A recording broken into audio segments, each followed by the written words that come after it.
Good afternoon, everyone, and welcome to Geometric's September webinar. While we wait for a few people who are still signing in, I'll go over our usual housekeeping items with you. Today's webinar is brought to you by Geometric. We are a marketing agency and technology partner that helps healthcare organizations around the country generate marketing results. We offer a suite of services, including website design and development, marketing campaigns, SEO, content development, and more. You can learn more by visiting our website, geometric.com. And my dog wants to apparently weigh in on the URL there as well. To go along with today's webinar, we've developed a white paper that's going to help you learn what features you should look for in your next provider directory. So you can get that right now by going to geometric.com/choosing. Wanted to let you know about our upcoming webinar at the end of October. We're going to share the highly anticipated results of our 2021 Healthcare Digital Marketing Trends Survey. As you navigate digital marketing post-pandemic, the results of this survey will shed light on how COVID-19 impacted everything from digital transformation efforts to telehealth adoption to digital ad spend. Plus, it has all the key staffing, budget, and website benchmarking data you've come to rely on. And you can get registered for that webinar right now by visiting geometric.com/webinars. For you webinar veterans out there, feel free to tune out for the next 30 seconds or so, but wanted to go over some webinar best practices with everyone else. The webinar will run approximately 1 hour today. If you're listening on a speakerphone, we do recommend you mute your line to prevent audio quality issues. We'll answer questions at the end of the presentation, but please enter those in the questions box as you think of them. With nothing stopping you from putting them into the questions box early. We depend on your feedback to make our webinars the best they can be, so also please take a moment to complete the survey that pops up at the end of the webinar. And finally, we will email out a recording of this presentation as well as the slide deck within the next few days, and then we will also get a post with the recording on geometric.com in the ideas section. So today I'm joined by David Sturtz, VP of Marketing and Business Development at Geometric. David, I will kind of let you intro yourself since I could go through all of your educational credentials, but I think that's better left to you in this situation. All right, thank you, Cole. So yeah, thank you everybody for joining us today to talk about provider directories. I think after the actual website homepage itself, this is probably one of the areas that receives the most focus on a healthcare website. And so always things to be talking about and thinking about and learning when it comes to that really important piece of your site. So from a marketing strategy point of view, we really like to think about this as something that's always on. It should always be there performing for you on your website. Like I said, it's a key focal point inside the organization, but an amazing touch point outside the organization. What we see across our clients is over 20% of inbound traffic typically comes in through the provider directory, and it can account for 25% or more of overall page views on the site. And those are really high quality page views. This is where a lot of the key calls to action for your site live, those appointment requests and access to the information like phone numbers and booking appointments that is really critical to driving your business. So to dig into the topic today, we're going to cover a few different areas. I'm going to talk about how patients look for care, how to build the provider directory on top of the patient journey, how to think about those two concepts together. We'll go through some features and functionality to consider, and just to make sure that you're considering all of the different areas across the features and functionality that make up a typical provider directory today. And then we'll talk through a few SEO pieces as well. Always want to keep in mind how we're performing in search and how visitors are getting to this great content. I also wanted to think about some common challenges. So when I'm talking with folks in the healthcare industry, these are some things that often come up around provider directory. The first is a question around why invest now? whether that's now being in the middle of a pandemic where everybody is pretty stressed out and at capacity, or whether that's just in normal operations and you have providers that are just have full schedules. Those questions come up a lot. We get questions sometimes, or people inside the organization saying, patients don't find us online. We're, maybe more specialty oriented and rely on a lot of referrals. And so maybe they don't see the provider directory as being that important to that pathway for patients. Get that question, what we've got is fine. It works. What more do we need today? And we'll go through some of what that might look like. And then there's always the issue of who goes into the provider directory and how do we balance employed physicians versus community and referring physicians and all of those things. So we'll step through some things today that I think will help to answer all of these questions. To begin with, I wanted to talk about how patients look for care. And to start with some bigger picture trends that I think are really impacting overall healthcare websites, as well as specifically the provider directory. And I made this point a few months ago, and unfortunately, still in the middle of this pandemic, and making the point again. Consumer behavior has really changed over the last year and a half, and is continuing to accelerate in different directions than maybe where things were headed before. So some trends that we might have seen a year and a half ago have really moved more quickly, and we're continuing to see evidence. This is some data from McKinsey and Company talking about the changes that people have made in their lives when it comes to brands and interactions. So it's not just everybody going back and interacting with the same brands and the same interacting in the same ways that they were prior to the pandemic, but huge changes across how they're looking for products and interacting in the marketplace, the brands that they're engaging with, and the ways that they're trying for shopping and for choosing the things that they're consuming. And I think healthcare is certainly a part of that as well. Another interesting piece of data that recently came out from McKinsey is this chart, which I think is kind of complicated to look at, but really, really fascinating. So I've been kind of geeking out about this for the last week or two. And so if we look at the healthcare column here, this is talking about the overall digital experience and how consumers would rate the digital experience across a variety of factors and broken out by industry. So we've got healthcare there towards the right-hand side of the chart. And as not really a surprise to anybody in the industry, it's kind of floating in the middle there. It's not the worst, but it's not the best either across these different factors. So as you look across digital adoption, digital spending, usage, experience satisfaction, and user trust, you can kind of highlight those different industries that seem to be leading the pack in those different areas. And so this just kind of gets me to thinking, what if healthcare had some of those things? What if the adoption of our digital experiences, the frequency of usage was more like the entertainment industry? What if online spending habits looked more like what we've all done with our grocery stores over the last year or so? And the experience satisfaction, when you book travel and it's just really slick, that's experience is so satisfying. What if, it's something we've been talking about a lot inside of Generic. What does that look like when it comes to healthcare? And of course, we want the user trust there as well. That's really critical for healthcare brands to have the security and to have patients trust us with their sensitive information.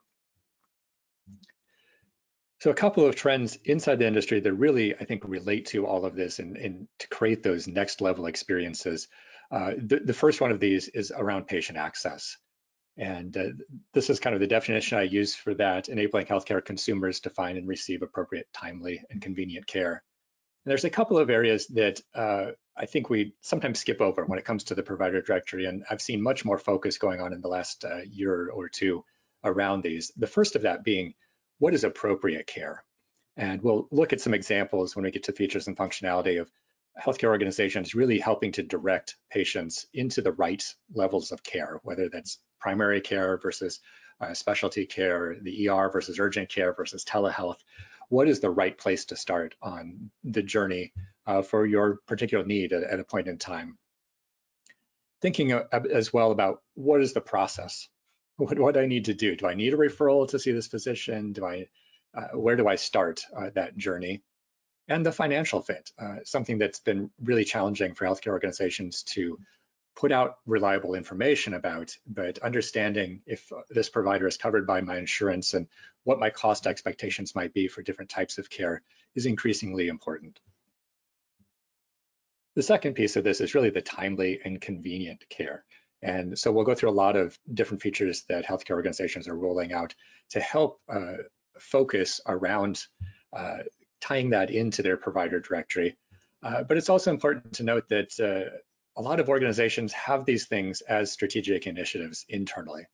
So this is some information from Kaufman Hall back in 2019, looking at how healthcare organizations are prioritizing efforts around some different convenience initiatives. So making more hours available in walk-in clinics, making wait lists and save a spot functionality available, things like that that really help patients to be able to find that timely and convenient access to care.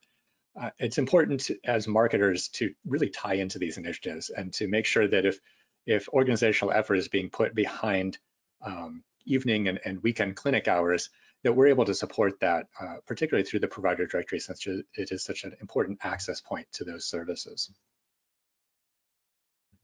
The second theme, following on from patient access, is really transparency, and this has been building over a long period of time. But we see this across different areas of the provider directory, everything from kind of the price information and pricing tools and all of that, as well as what does that experience look like. And as healthcare organizations have adopted patient reviews and ratings on physician profiles, that's really helped to highlight what is that actual patient experience looking like. And then we're always exploring new ways of sharing quality information, whether that's at an organizational or service line level, location level, throughout the website, and really tying those things together to provide more visibility for potential patients into what that experience and overall experience that they're going to have with your organization looks like. Why is that so important? If we look at the competitive landscape and how that's been shifting, these are really two important areas that can help to create some competitive differentiators. So in the past, we've always kind of talked about your health system versus the competitor down the street. Typically very similar types of organizations, a lot of overlap there, and kind of battling it out for the local patients.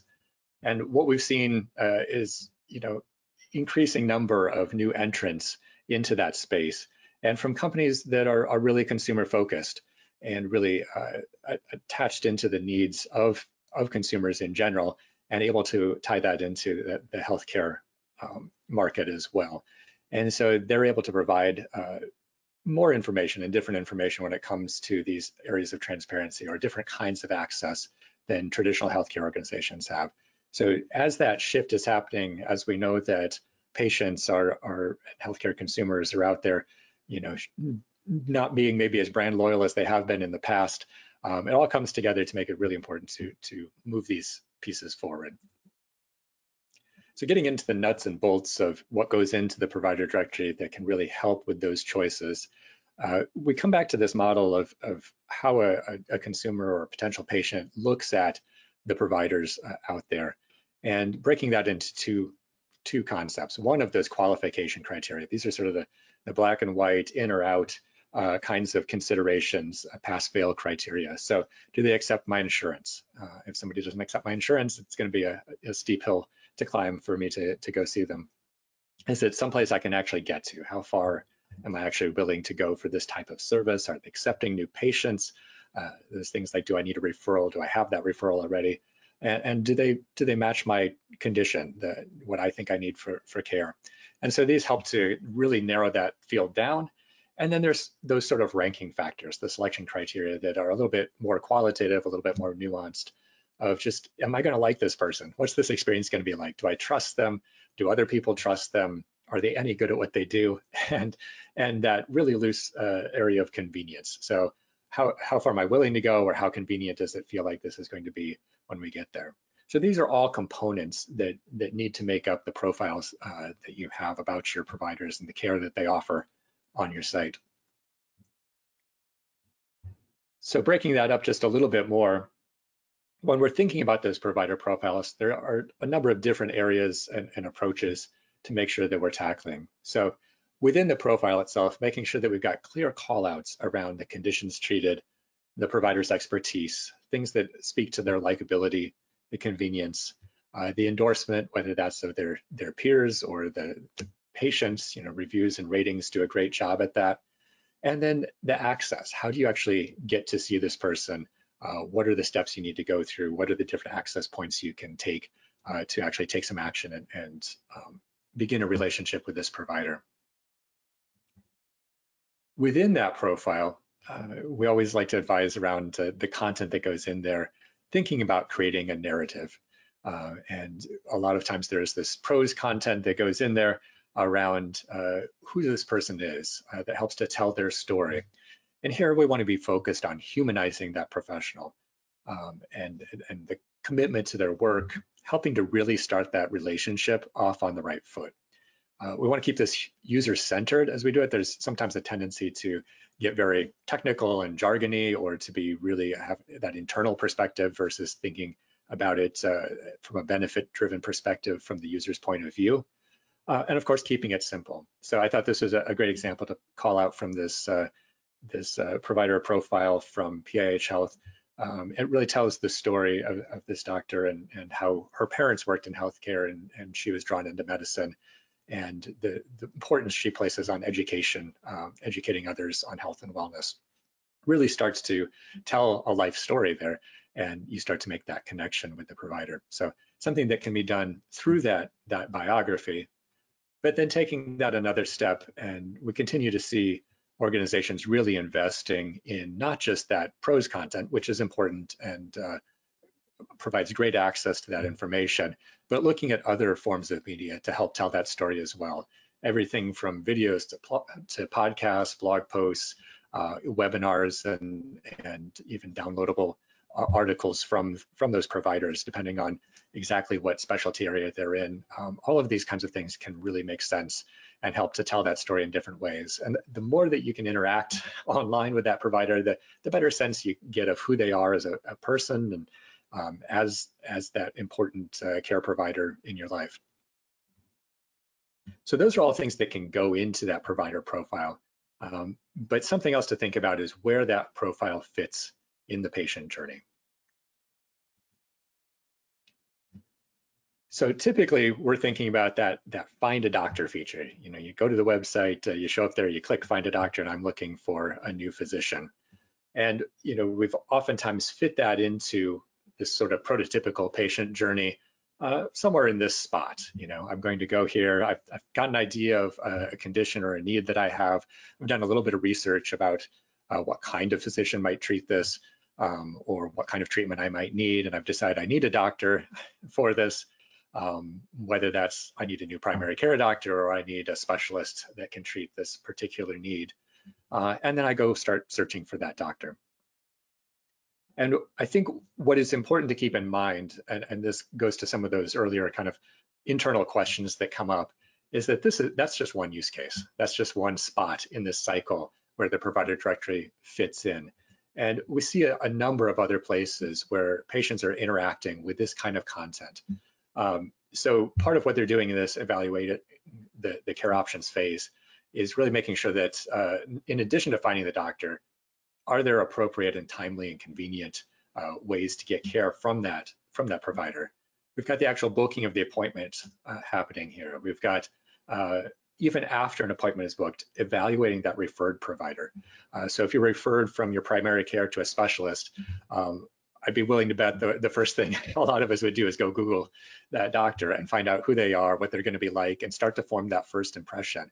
And so I think for those tertiary medical centers, this is a really important thing to keep in mind, that even though a lot of those patients are coming in through referrals, they're really choosing to continue that journey with you because of what they're experiencing in the provider directory. And I'd like to make the point here as well that it's not just about the patient. So the patient is certainly doing this. You think about those care teams inside of the families and loved ones surrounding that patient. All of them are going out to ask some of the same questions, like, who are you sent to? Is this person any good? Are we going to trust this person? as kind of that committee helping somebody to get care. And so this can be a really critical need for those provider profiles as well. Again, preparing for that appointment, if it's checking the address information and other office information, kind of refreshing in your mind who this person is and what that's going to be like. After you receive the care, a lot of times there's further referrals. That might be to another physician, it might be to another type of care provider, rehabilitation or something like that, where they are providing ongoing care. What's that person going to be like, and how are they going to be able to help me, and what is that experience going to be like? And then hopefully we come out of this and we've got some referrals going on to other patients. See that all the time of, hey, I'm looking for this kind of physician. Who do you recommend? Who have you seen? The first place they're going to end up is looking that person up and finding out what that profile looks like. And then kind of completing the circle here, knowing that we need to attach these provider profiles and this really important information about our care providers into other marketing initiatives, whether that's content marketing, whether that's other service campaigns that we have going on, or just overall breaking down some of those silos that can start to form inside of our digital experience and making sure that we're able to connect physicians into other services that we provide. I just caught myself saying physicians again. I really like to make this point that while we've got a lot of medical doctors in our provider directories, I think the trend really has been moving towards a more inclusive view of who those providers are.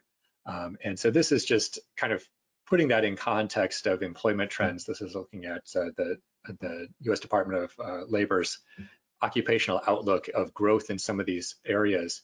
And what they're saying here is, physicians and surgeons, came out maybe in 2020, early 2020, that not looking as strong for career growth or change in number of professionals in those areas versus some of these other roles, physician assistants, some of these nursing types of roles, nurse practitioners, physical therapists. So some of these folks that go right along with the doctors really need to be available there in the provider directory as well. And that's what we're seeing a lot of leading organizations do, is really have an expansive view of who should be there, and then being, giving a lot of thought to where they should show up and how they should be presented in that provider directory.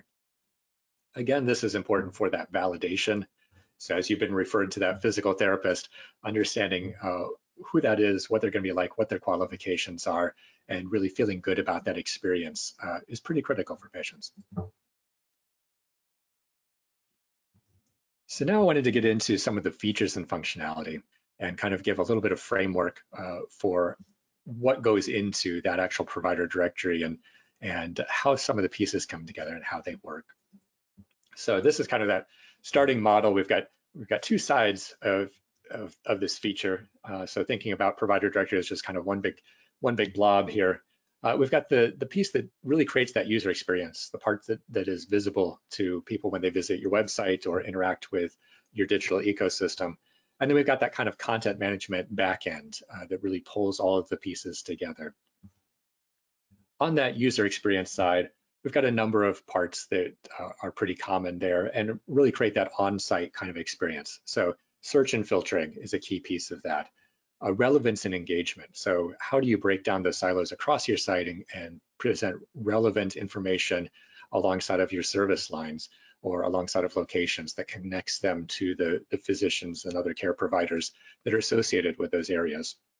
How do you boost engagement through those kinds of features? And then appointment booking features as well, and connecting the dots together. And I know a lot of health systems have multiple different backend systems depending on the types of appointments and the workflows behind the scenes that tie into that, making sure that that's a really seamless experience for both new patients as well as existing patients as they move to that stage. Some of the offsite things that help to make up that overall user experience include things like search engine optimization, thinking about business listings, and we'll talk a little bit more about those areas as well. And then thinking about APIs and content syndication. So this is something that I've seen become more and more of a topic, is we've got all this great information collected together into our provider directory. How do we use that in other places, whether that's driving features inside of a patient portal or mobile app or displays within buildings. We've seen clients doing all of those things based off of content and data that can be fed from APIs in the provider directory. On the back end, inside of the software itself, and through kind of the administrative interfaces, there tend to be a lot of things going on. And a lot of it is around tying together disparate sources of data. So a lot of times we're working with a credentialing system or other database that provides that initial list of physicians. There's typically a lot of data cleansing that goes on there. How do we clean this up so it's presentable to actual humans? How do we make it consistent and reliable? Using categorization and taxonomy to create some of that relevance and structure and the search and filtering that goes on there. And there's strategies all around that of how to make that as user-friendly as possible. And then towards that lower right-hand side, connecting that in with other content, so sort of those bios and the other digital assets, the videos and other pieces that really make a compelling physician profile. Talking about ratings and reviews, pairing that in as well. And at the end of the day, you want to know how this is all performing, so making sure that tracking and analytics are covered as well. So this is a pretty typical sort of lay of the land in terms of what constitutes a provider directory these days. And where I see organizations struggling is they've got some of these pieces, but maybe not all of them, and really figuring out where are those gaps in terms of our features and functionality and the way that our system is working today. Where do we need to put more effort or develop and level up our functionality to be able to take full advantage of what's available inside of that provider directory and really make the most of it. Wanted to walk through just a few examples of things that some of our clients are doing around the provider directory and helping patients to find care on their sites. And one of the things that I think is a trend overall that I've seen a lot of sites moving towards is exactly what Cone Health is doing here, really putting access front and center. So this is on their homepage. They shifted towards just really making that appointment the starting point and really, it's literally front and center right here. And what's interesting is where that takes you. And this is a challenge that a lot of healthcare organizations are working through.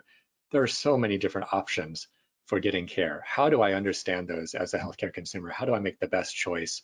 How do we help to create that transparency behind this access? And I think they've done a great job here of laying out those different options, talking about what is involved in primary care, what is the cost there, what kind of conditions can be treated through that mode of care, versus e-visits through the patient portal versus telehealth, urgent care, all the different options that you have as a patient. Which one is going to be the best one for you? Of course, one of the classic examples of provider directory functionality is really that search and search refinement. And we've seen clients looking at a lot of different things for what are those critical search criteria. But a lot of those things are pretty solid. We've got some of those represented here: languages spoken, hospital affiliations, the actual clinical specialties, gender, those kinds of things that really drive a lot of decisions for patients, but trying to make that as user-friendly and as kind of slick in that experience of being able to go in and search, narrow that down fluidly, and continue to refine those options down to a set of providers that is worth looking through and making those final really qualitative decisions. So I mentioned we have clients working through a number of different criteria. This is an example from Evergreen Health using symptom search. So they've connected in symptom information to their providers and through a tagging process have really connected the dots there so that you're able to go in and search through by actual symptoms or procedures that you're looking for and find the providers that match up to those different areas. So again, thinking in different ways about what is in that user's mind when they arrive at that search box, and how do we give them the best answer we possibly can of who that best entry point into the healthcare system is for them. Of course, as we think call to action, what action do we want users to take? Booking that appointment has really exploded over the last several years. We've seen many organizations moving towards online appointment booking for not just current patients, but opening that up to new patients as well. And this example from Pro Healthcare, the provider here offers a couple of different types of visits as well. So both an office visit as well as a physical.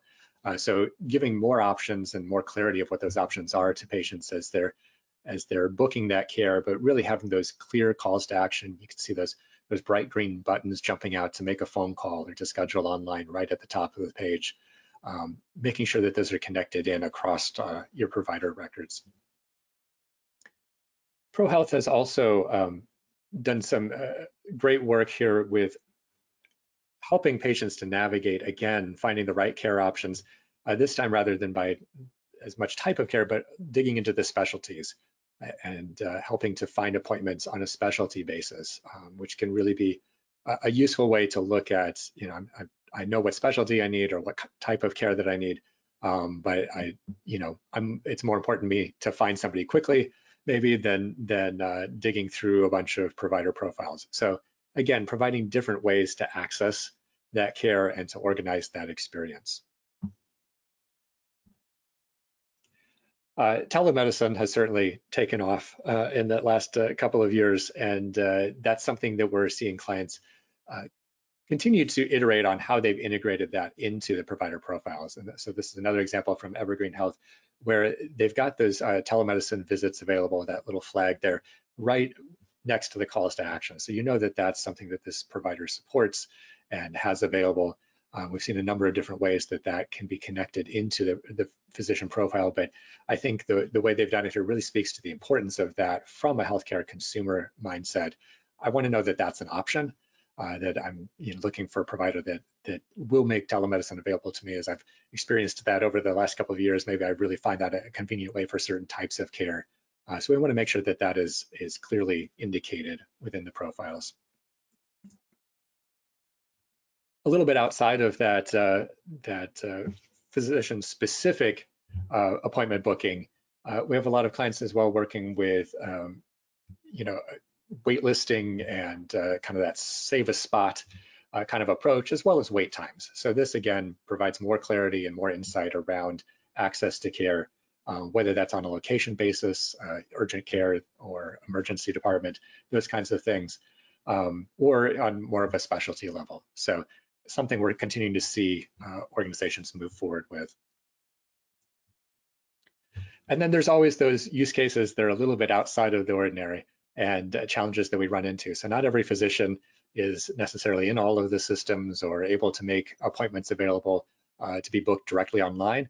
And we don't want to leave those patients out of that experience as well. So taking that online so that people can take action when they're sitting there looking at that physician profile, even if that's through a request form that takes a couple of human-oriented steps on the back end to connect the dots, gives a really solid call to action. Make sure that you're capturing that lead information as somebody is visiting the site and having those workflows in place to follow up on that. So this is an example using Generics Formulate form management system. So collecting all of this information securely, processing that through workflows on the back end to be fed to the right people internally to follow up with those requests and communicating back to the patient. And I mentioned relevance as well.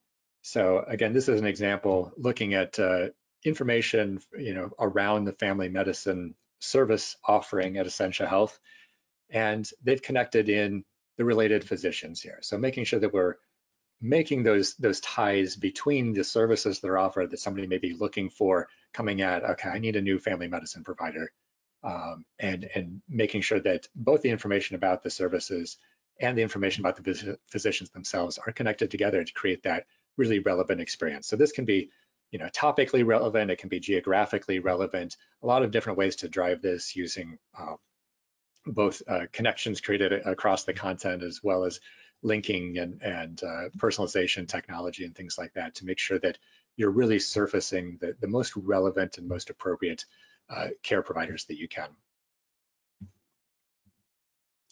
So it's kind of a run through of a lot of different types of features and functionality that we're seeing out there and trends. So Every organization is pushing forward in different areas of that. I'm not sure that anybody has everything out there. There's a lot to be done there, but something hopefully that kind of, provokes some thoughts and gives you some ideas of areas that you and your organization might be able to move forward with when it comes to the features in the directory itself. So I wanted to speak briefly as well just about search engine optimization. It's a always important topic. For putting all this content out there, it really needs to achieve something. It needs to be a contributing part of the website, not just in terms of those conversions, but how are we attracting traffic to the website? And the advice here is really around the content. So there's a lot of sort of on-page pieces that influence this, as well as some more advanced things that can be done and thought about in terms of overall strategy and off-site sorts of tactics. But I want to start here with kind of the most basic one, is making sure that that content is indexable. And going out and looking at healthcare websites, I'm surprised how often I see sites where that provider directory information is only accessible through a search form and isn't really easily crawlable, isn't easily accessible through some of those back-end files like a sitemap XML file that feeds Google a list of URLs on your site to index. Google's gotten pretty smart, the search engines have gotten pretty smart and are able to work around most of that and crawl that content, but it just doesn't give them, in my opinion, as strong a signal about what that content is, how important it is, as when it's able to follow links throughout the site and really be fed that information directly from like a sitemap XML file. So making sure that you're not blocking the spiders from the search engines in any way, as well as making sure that you've got as many links and cross links throughout the site to promote those profiles. Really important, kind of one of those basic things when it comes to SEO. The second one here is substantive content is another area where I see a lot of physician directories falling short.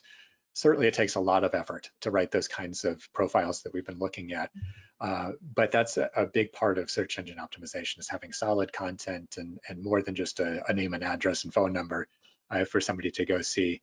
The deeper you can make that content, the more different types of multimedia content, it really creates something that attracts that traffic and helps to build the rank overall. Some of the key pieces as well within the page is just having control over those page titles, the metadata, the ability to create friendly URLs. And I've seen different systems with different ability to control all of those. And it really can make quite a difference in terms of what that search experience is like and what how those pieces come together when it comes to somebody finding your content. In mentioning some of those behind the scenes files and metadata, schema.org is continuing to be a really important piece of that. So this is really structured information that it lives behind the scenes within your provider profile page and can tell Google and other search engines directly in a structured way, here's, this is a physician, they are a cardiologist specifically, they have these office hours, they're open on these days, closed on those days, in a very structured way that Google and other engines are using to drive their understanding of the web. So that's an area to continue to be looking at and adding into. And then the last couple of bullets here, one of the ones, the one in the middle on the right-hand column there, the domain and canonical URL strategy. This is another challenge that I see sometimes in healthcare. There's a tendency sometimes to have a real proliferation of microsites and physicians kind of spread across different domains and in different places and some duplication. And so it's really important to be thinking about how do we build up as much authority as we can and do that in a really thoughtful way and really be clear to the search engines about what is the most important version of this content when it comes to those provider profiles. That can really help to prevent sort of that cannibalization of your rank from your own efforts that might be splintered, as well as helping to prevent some user confusion when it comes down to, okay, is this the same physician that I saw over on this other site with these different colors and different brand on it? Why are they in these two different places? Just because of the way physician marketing works, there's tends to be a little bit of that between your site and the insurance company and the other directories that are out there. So anything you can do to really reduce that confusion, both from a user standpoint and from a search engine standpoint, can be really helpful. So speaking about the business listing side of that, one of the trends in SEO has really been a growth in what are called zero-click searches.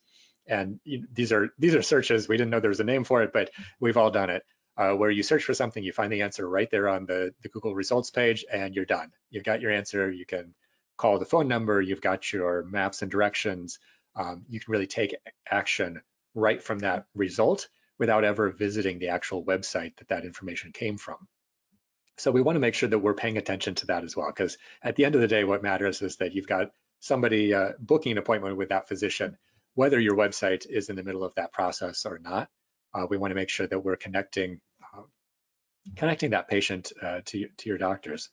And so a big piece of that is around both the structured metadata that's coming through from the provider directory, as well as managing those business listings. And that is an ever-changing effort. So Google continues to move forward. This just came out, I think, in the last week or so, that they've updated healthcare provider listings inside of the Google Maps product to show some additional fields. So some things like insurance accepted and some of the language selections that are available there. These are structured pieces of data that can be modified within the Google My Business interface. But they're pulling this data from some various sources. Again, like a lot of our experiences with that as healthcare organizations and working in this space, not all that information is accurate or exactly what we would want it to be. And so it can really be important to have an eye on what that looks like and how to manage that. When we think about that, we've got a number of steps that are typically involved, and this is some ways that we help clients through that process, both from the creation and initial claiming of those listings all the way through to fixing any errors, keeping on top of new features like this insurance accepted, and helping to keep things updated and in sync, and checking that changes that you've made are continuing to stick. A lot of effort involved there, but really critical when it comes to thinking about those zero-click searches. If you, just to back up a second, if you think about this search here for doctors near me, I see that result there. I've got the phone number, I've got the direction, I can make that call. You know, all of that information is available. So there's a lot of situations that can be solved there. And then having that website tied into that as well, so for all that deeper information, the deeper context, so I can really get to know that physician, really critical to that overall experience. So just to sum up here, I've laid out a few questions and challenges that we hear often as we're working in the provider directory space. And hopefully you've gleaned a few answers through the conversation today. First of these is why invest? Even if you're kind of at capacity, those consumer behaviors that we see changing, the brand loyalty shifts, are really critical. And so it's important to be continuing to move forward in these areas and having a plan, even if it's not full steam ahead at the moment because of other priorities, knowing where you're headed with the provider directory and how you intend for that to remain competitive is pretty important at this point in time. We talked about those referrals and the fit of the provider directory into that overall patient journey. So hopefully it makes a lot of sense to you now that the provider directory isn't just about that initial connection between a patient and a provider. It really has relevance throughout that patient journey, both from a driving business standpoint, retention, and overall satisfaction. So a lot of times, we're happy with what works. We think it's doing what it needs to do. As we walk through that features and functionality section, I really hope there's some areas that you're finding in there that are kind of the next things for your provider directory. So seeing some of those gaps, areas within that big circle of features and functionality that may be missing or may not be as strong as you would like them to be today.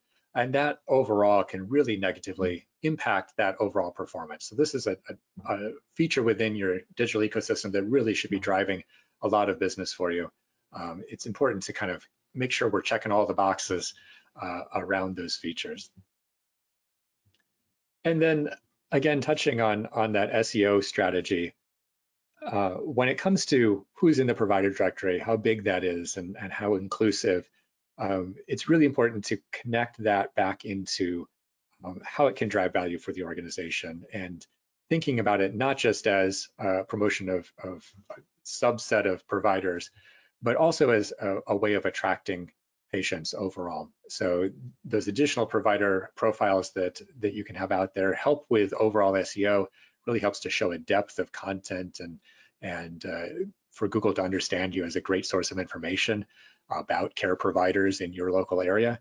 And so thinking about that intelligently, making sure you've got good calls to action and cross-linking and things that support your business strategy inside of that can help to drive that traffic from the searching perspective all the way through to benefit to your organization. So with that, we have maybe time for a little bit of a question and answer, but before we do that, I'll let Cole give a few announcements here. Yeah, thank you, David. And as David said, as a reminder, go ahead and enter your questions if you have them into the questions box and GoToWebinar. But wanted to mention, again, we do have that Choosing the Right Healthcare Provider Directory white paper available for download at geonetric.com/choosing. And next month, end of October, we will have Ben Dillon in the driver's seat, and he'll be presenting some of the survey results from this year's Healthcare Digital Marketing Trends Survey, the 2021 Healthcare Digital Marketing Trends Survey. So you can get signed up for that at geonetric.com/webinars. And David, I'm not sure if I don't see any questions that came through on my end.